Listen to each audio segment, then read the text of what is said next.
CNN is engulfed in something of a scandal tonight about ethics and accuracy that gets right to the heart of what they do. Michael Cohen's lawyer, Lanny Davis, now claims that he fed this story to CNN. Watch. Well, Chris, tonight, sources with knowledge tell myself and Carl that Michael Cohen claims that then-candidate Donald Trump knew in advance about the June 2016 meeting in Trump Tower in which Russians were expected to offer his campaign dirt on Hillary Clinton. Crucially, these sources tell us that Cohen is willing to make that assertion to the special counsel, Robert Mueller.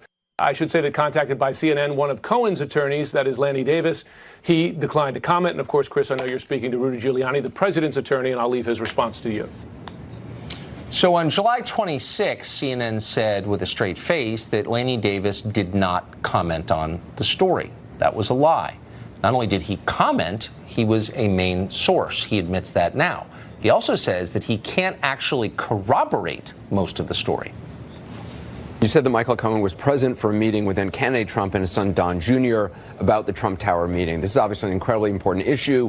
You've also said that Michael Cohen testified truthfully to the Senate Intelligence Committee, and according to the chair and the vice chair of the committee, he told them that he had no knowledge of the meeting until he saw it in the press. How can both those things be true? Either he knew about the meeting or he didn't know about the meeting. Well, I think the reporting of the story got mixed up, and in the course of a criminal investigation, we were not the source of the story. Keep in mind, the network slogan is facts first. Well, not tonight. CNN seems unembarrassed by these revelations and is standing by the story, whatever that means. They say they have additional sources supporting the story, just not the lawyer for the man at the center of the story, who, of course, would know. Odd. Glenn Greenwald is a journalist and he founder of The Intercept, and he joins us tonight. Glenn, what do we make of this story? I find it to be, and obviously this is a high bar, one of the most humiliating and scandalous moments in the entire media behavior of the Trump-Russia saga. You know, I've been on your show to talk about a lot of these humiliating moments, and this might be one of the worst ones yet.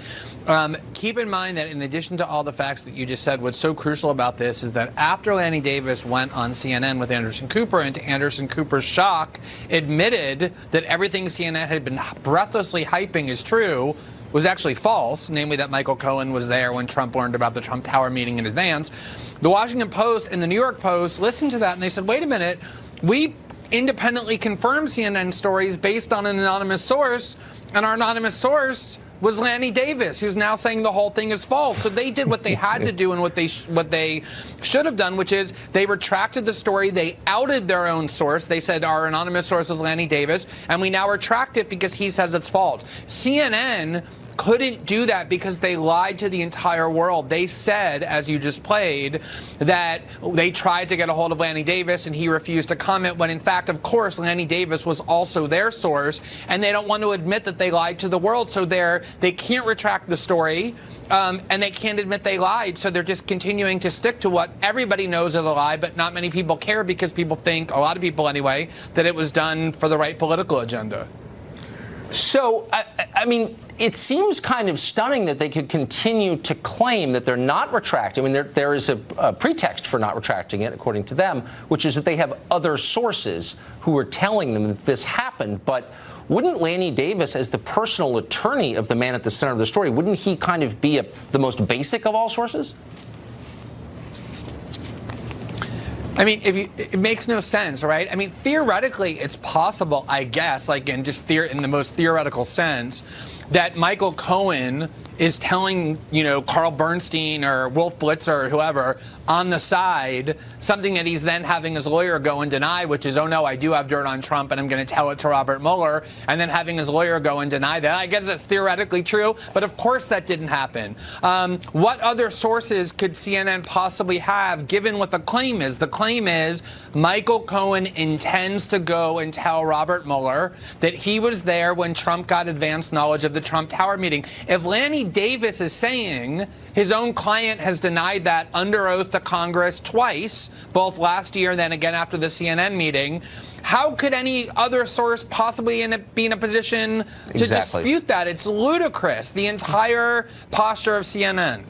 So very quickly, we're almost out of time, but you've been in journalism a long time, so give us some context. Doesn't CNN have some kind of obligation to viewers to explain what this is all about?